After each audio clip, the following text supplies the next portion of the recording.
Hi everyone, welcome to my channel. ತಮ್ಮೆಲ್ಲರಿಗೂ ನಮ್ಮ ಚಾನಲ್ಗೆ ಸ್ವಾಗತವನ್ನು ಕೋರುತ್ತಾ ಇವತ್ತಿನ ವಿಡಿಯೋದಲ್ಲಿ 2026ನೇ ಶೈಕ್ಷಣಿಕ ಸಾಲಿನ ವಿವಿಧ ಮೊರಾರ್ಜಿ ವಸತಿ ಶಾಲೆಗಳ ಇಲ್ಲಿ ಮೊದಲ ಸುತ್ತಿನ ಸೀಟು ಹಂಚಿಕೆ ಸಂಬಂಧಪಟ್ಟಂತೆ ಕರ್ನಾಟಕ ಪರೀಕ್ಷಾ ಪ್ರಾಧಿಕಾರ ಇವರು ಇವತ್ತು ಪ್ರೊವಿಷನಲ್ ಲಿಸ್ಟನ್ನು ಬಿಡುಗಡೆಗೊಳಿಸಿರುತ್ತಾರೆ. ಇದು ಕೇವಲ ತಾತ್ಕಾಲಿಕ ಆಯ್ಕೆ ಪಟ್ಟಿಯನ್ನು ಬಿಡುಗಡೆಗೊಳಿಸಿರುತ್ತಾರೆ. ಹಾಗಾದರೆ ಇಲ್ಲಿ ತಮ್ಮ ಮಗ ಅಥವಾ ಮಗಳು ಎಕ್ಸಾಮನ್ನು ಬರೆದಿದ್ದರೆ ಎಷ್ಟು ಅಂಕ ಪಡೆದಿದ್ದಾರೆ ಅನ್ನೋದನ್ನು ಈಗಾಗಲೇ ತಾವು ನೋಡಿರ್ತೀರಿ. ಈಗ ಸೆಲೆಕ್ಷನ್ ಆಗಿದ್ದಾರಾ ಇಲ್ವಾ ಅನ್ನೋದನ್ನು ಚೆಕ್ ಮಾಡ್ಕೊಳ್ಳೋದು ಹೇಗೆ ಅಂತ ನಾನು ಈಗಾಗಲೇ ಹಿಂದಿನ ವಿಡಿಯೋಗಳಲ್ಲಿ ಸಾಕಷ್ಟು ಮಾಹಿತಿಯನ್ನು ತಿಳಿಸಿರುತ್ತೇನೆ. ಇಲ್ಲಿ ಸಾಕಷ್ಟು ಪೋಷಕರಾಗಿರ್ಬೋದು, ನಮ್ಮ ವಿದ್ಯಾರ್ಥಿಗಳು ಕೂಡ ಕೇಳ್ತಾ ಇದ್ರಿ ಸೆಲೆಕ್ಟ್ ಆಗಿದೆ ಇಲ್ವಾ ಅಂತ ಹೇಗೆ ಚೆಕ್ ಮಾಡ್ಕೊಳ್ಳೋದು ಅಂತ.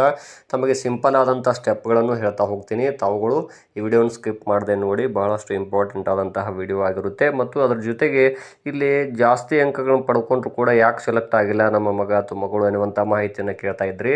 ಹಾಗಾದರೆ ಅದರ ಬಗ್ಗೆ ಸಂಪೂರ್ಣವಾದಂಥ ಮಾಹಿತಿಯನ್ನು ಇವತ್ತಿನ ವಿಡಿಯೋದಲ್ಲಿ ತಮಗೆ ತಿಳಿಸ್ತಾ ಹೋಗ್ತೀನಿ. ಇಲ್ಲಿ ನೋಡ್ಬೋದು ತಾವು ಕೂಡ ಮೊದಲನೇದಾಗಿ ಇಲ್ಲಿ ಕರ್ನಾಟಕ ಪರೀಕ್ಷಾ ಪ್ರಾಧಿಕಾರ ಇವರ ಅಧಿಕೃತ ವೆಬ್ಸೈಟ್ನಲ್ಲಿ ಹೋಗಿ ತಾವು ಏನು ಮಾಡ್ಬೇಕು, ಇಲ್ಲಿ ಮೊದಲ ಸುತ್ತಿನ ಸೀಟು ಹಂಚಿಕೆ ಲಿಸ್ಟನ್ನು ಚೆಕ್ ಮಾಡ್ಕೊಳ್ಬೋದು. ಇಲ್ಲಿ ಕೊಟ್ಟಿದ್ದಾರೆ ನೋಡ್ರಿ, ಅಂದರೆ 16ನೇ ಮೇ 2026 ಇಲ್ಲಿ 2026-27ನೇ ಶೈಕ್ಷಣಿಕ ಸಾಲಿನ ತಾತ್ಕಾಲಿಕ ಕ್ರೈಸ್ ಹಂಚಿಕೆ ಪಟ್ಟಿ ಅಂತ ಅವರು ನೀಡಿರ್ತಾರೆ ಮಾಹಿತಿಯನ್ನು.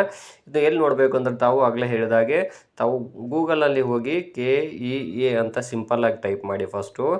ತದನಂತರ ಏನು ಮಾಡಬೇಕು ಅಂದರೆ ಇಲ್ಲಿ 2026-27ನೇ ಶೈಕ್ಷಣಿಕ ಸಾಲಿನ ತಾತ್ಕಾಲಿಕ ಕ್ರೈಸ್ ಹಂಚಿಕೆ ಪಟ್ಟಿ ಅಂತ ಇರುತ್ತೆ. ಅಲ್ಲಿ ಇತ್ತೀಚಿನ ಪ್ರಕಟಣೆಗಳಂತ ಇದಾವಲ್ಲ, ಅಲ್ಲಿ ಚೆಕ್ ಮಾಡ್ಕೊಳ್ಳಿ. ಅಲ್ಲಿ ಕ್ಲಿಕ್ ಮಾಡಿದ ಕೂಡಲೇ ಇಡೀ ಸ್ಟೇಟ್ ಲೆವೆಲ್ ಲಿಸ್ಟ್ ಎಲ್ಲ ಬರುತ್ತೆ. ಇಲ್ಲಿ ತಮಗೆ ಗೊತ್ತಾಗಲ್ಲಲ್ವ, ತಾವು ಸಿಂಪಲ್ ಆದಂಥ ಸ್ಟೆಪ್ಗಳನ್ನು ಹೇಳ್ತಾ ಹೋಗ್ತೀನಿ ನೋಡಿ. ಇಲ್ಲಿ ಏನು ಅಂದರೆ ಫಸ್ಟಿಗೆ ಏನು ಮಾಡಬೇಕು, ಅದನ್ನು ನೀವು ಕ್ಲಿಕ್ ಮಾಡಿದ ಕೂಡಲೇ ಅಲ್ಲಿ ಏನಾಗುತ್ತೆ, ಸಂಪೂರ್ಣ ಲಿಸ್ಟು ಡೌನ್ಲೋಡ್ ಆಗುತ್ತೆ. ಅವಾಗ ಏನು ಮಾಡಬೇಕು ಅಂದರೆ ಇಲ್ಲಿ ಬಲಗಡೆ ನೋಡ್ಬೇಕು ತಾವಿಲ್ಲಿ 3 ಡಾಟ್ಗಳದಾವಲ್ಲ, ಅದನ್ನು ಕ್ಲಿಕ್ ಮಾಡಿ ಇಲ್ಲಿ ನೋಡ್ಬೋದು ಒಂದು ಎರೋ ಮಾರ್ಕ್ ಇದೆ, ಅದನ್ನು ಕ್ಲಿಕ್ ಮಾಡಿ. ಅದು ಆದಮೇಲೆ ಡೌನ್ಲೋಡ್ ಅಂತ ಬರುತ್ತೆ, ಡೌನ್ಲೋಡ್ ಮಾಡ್ಕೊಳ್ಳಿ. ನೆಕ್ಸ್ಟ್ ಇಲ್ಲಿ ಓಪನ್ ಅಂತ ಬರುತ್ತೆ. ಓಪನ್ ಆದಮೇಲೆ ಅಲ್ಲಿ PDF ಆಪ್ಷನ್ ಬರುತ್ತೆ, ಅದನ್ನು ಕ್ಲಿಕ್ ಮಾಡಬೇಕು. ಅದು ಆದಮೇಲೆ ಏನು ಮಾಡಿ, ಇಲ್ಲಿ ಸರ್ಚ್ ಬಾರ್ ಇದೆ ನೋಡಿ. ಇಲ್ಲಿ ಸರ್ಚ್ ಬಾರಲ್ಲಿ ತಾವು ತಮ್ಮ ಮಗ ಅಥವಾ ಮಗಳ STS ನಂಬರನ್ನು ಹಾಕೋಬೇಕಾಗುತ್ತೆ. STS ನಂಬರನ್ನು ಹಾಕಿದ ಕೂಡಲೇ ಇಲ್ಲಿ ನೋಡ್ಬೋದು ತಾವು ಕೂಡ.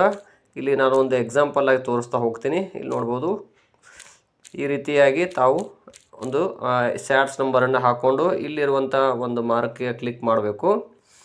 ಅಲ್ಲಿ ಕ್ಲಿಕ್ ಆದ ಕೂಡಲೇ ಇಲ್ಲಿ ಸೆಲೆಕ್ಟ್ ಆಗಿದೆ ಇಲ್ವಾ ಅಂತ ಗೊತ್ತಾಗುತ್ತೆ. ಸೆಲೆಕ್ಟ್ ಆಗಿರಲಿಲ್ಲ ಅಂದರೆ ನೋ ಡಾಟಾ ಫೌಂಡ್ ಅಂತ ಬರುತ್ತೆ. ಹಾಗಾದರೆ ಇಲ್ಲಿ ತಮಗೆ ಈ ರೀತಿ ಚೆಕ್ ಮಾಡ್ಕೊಳ್ಳೋದು ಗೊತ್ತಾಗದೇ ಇದ್ದರೆ ತಾವು ಏನು ಮಾಡಿ, ಕಮೆಂಟ್ ಸೆಕ್ಷನಲ್ಲಿ ತಾವು ತಮ್ಮ ಮಗ ಅಥವಾ ಮಗಳ ಸ್ಯಾಟ್ಸ್ ನಂಬರನ್ನು ನನಗೆ ಸೆಂಡ್ ಮಾಡಿ, ನಾನು ಚೆಕ್ ಮಾಡಿ ಸೆಲೆಕ್ಟ್ ಆಗಿದೆ ಅಥವಾ ಇಲ್ವಾ ಅನ್ನೋದನ್ನು ತಮಗೆ ತಿಳಿಸ್ತೀನಿ.